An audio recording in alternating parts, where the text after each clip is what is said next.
Yo, what is really good, my dudes? Today is Monday, March 26, 2018, and we got another RuneScape update for y'all. So today we see the release of the Spring Fayre once again, as well as the tribute to Guthix. So without any further ado, we're going to jump right into the video. Let's go!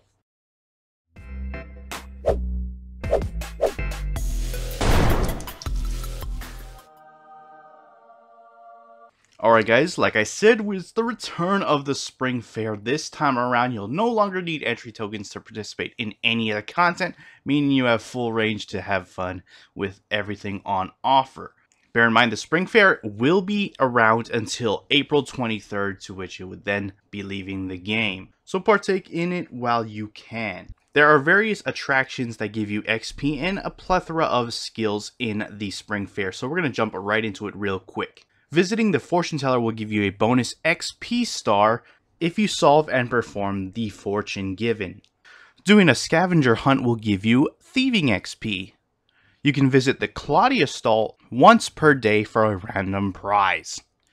The test of strength will give you strength XP. The agility funhouse agility. The Easter egg shy ranged XP. The candy floss machine will give you cooking XP. Dancing will give you prayer XP. The Zoltan machine will give you divination. Hook-a-duck will give you hunter XP. Riding the Helter Skelter will give you constitution XP. The bucking Baru will give you defense XP. And the pickaxe twanging event will give you mining XP. So there's a lot on offer for anybody who wants to partake in any of those events. Any of those sound interesting to you, head over to Lumbridge Crater at the Spring Fayre and get started. Now there's a bunch of rewards that you can get. While simply participating in any of the events, you have a chance of getting one of the various reward tokens that give a variety of rewards. You can also choose to buy them directly at the Spring Fayre shop using rune coins. So go ahead and check it out. We've got things like a hook-a-duck flail, fish in a bag, a Zoltan plushie, Easter egg hat and pets, and new face paints. Just like previous Lumbridge Crater events, there will be a happy hour with this.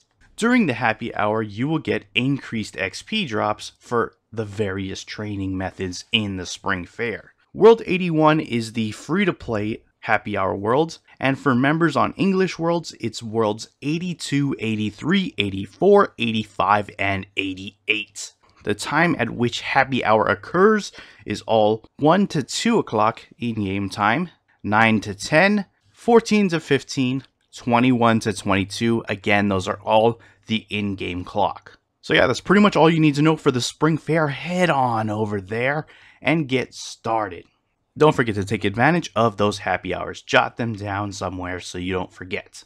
Next up, we have the tribute to Guthix returning. You can gain additional XP by collecting the various Guthix butterflies that were scattered across the entirety of the game world, which when caught will give you XP in your lowest skill. The amount of XP increases with your skill level. The butterflies will be leaving the game on the 12th of April at midnight, so make sure you catch as much as you can while they still remain. Alright guys, that wraps it up for the main game update, but we're going to quickly shift gears over to the patch notes and see exactly what we've got going on over there, so let's go ahead and have a look.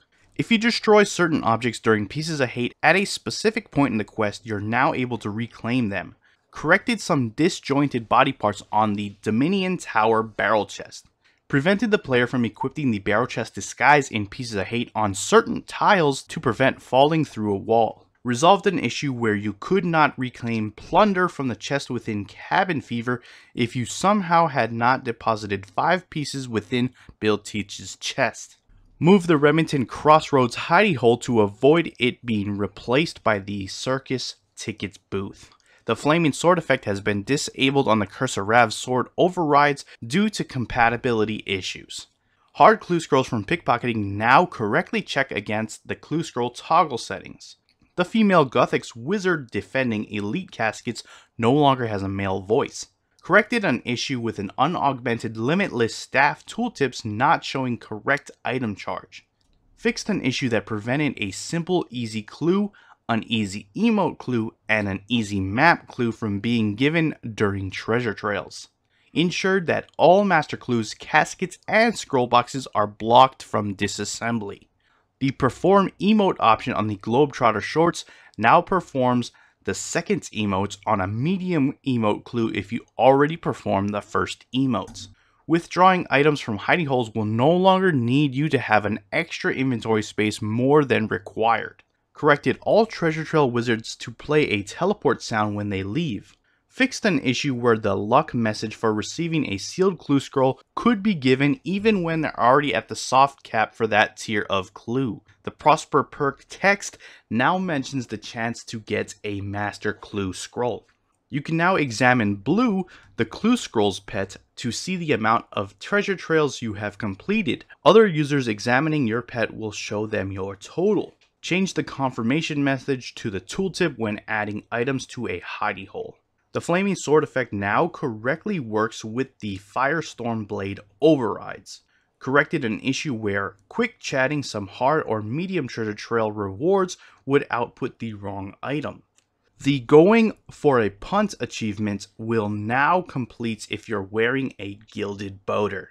Fixed an issue that stopped the progress from a medium clue if Salt in the Wound was only partially completed.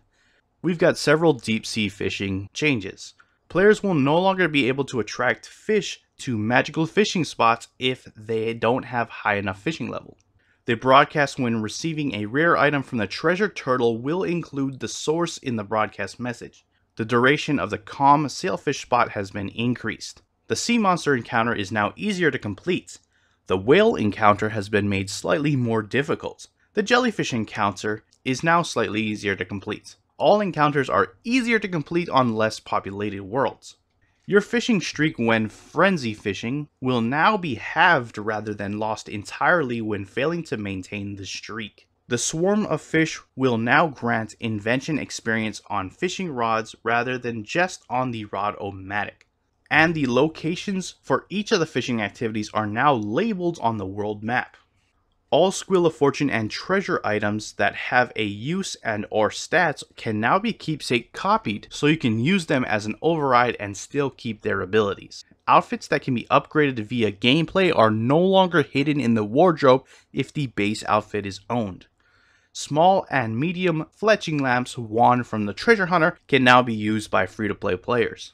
The cancel button on the Solomon store purchase interface now closes the interface. Fixed an issue that prevented new clan events from being saved. Some items that perform emotes have been disabled in the wilderness safe areas. The second page of teleport options on the Master Camo outfit can once again be clicked on to use them. They would previously only respond to shortcut keys. Added enchanted gem packs to the Slayer store for 75 gold a box. Each box contains 50 noted enchanted gems with a base stock of 5 boxes. That restocks at midnight. Added skill cape perk icons to the tooltip of the max and completionist capes. Realign the rune icons in the tooltip for the rune pouch. Amended an issue that was causing tooltips on certain items to display an incorrect amount of charges remaining. An option has been added to switch the Slayer counter to a Reaper counter by right-clicking the icon. This will display all the information that the Slayer counter does, but for Reaper tasks. Additionally, a tooltip over the kills remaining has also been added. Buy limits per 4 hours are now displayed for an item being viewed on the Grand Exchange interface. Friends chats can now be added to a favorites chats menu through the addition of a favorite chats button beside the chat settings button in the friends chat interface. Players can store up to 5 favorite chats within the menu. Players can now quick chat public, friends, group, clan, and guest clan included if they've obtained skilling pets. Praying at a God Wars altar will now display the exact time remaining until you can do so again. Ruined fishing urns can now be stored as a stack within the tackle box. Can store up to 4, 6, 8, 12, and 15 per stack depending on the tackle box level respectively. The Coal Bag Gem Bag, Enhanced Gem Bag, and Spirit Gem Bag can now be used on a bank deposit box to empty its contents directly into your bank. The option on the various NPCs around Relica now prioritize travel to take you to their destination and back to Relica again. updated the Slayer counter with an extra tooltip that tells you if you have yet to capture the target's soul as part of the Slayer Codex. Vengeance spells and Disruption Shield will no longer be affected by global cooldown. And finally, you're now able to use noted artifacts to recharge the Pharaoh Scepter and the Scepter of the Gods. That is it for your patch notes. Links to both the patch notes and the game update will be down in the description below if you want to go check those out for yourself. And that will conclude the video. If you enjoyed it, hit that like button. If you're not subscribed and you want to stay updated on all things RuneScape related, then hit that subscribe button. Anyways, I appreciate you guys watching. I am out. Peace.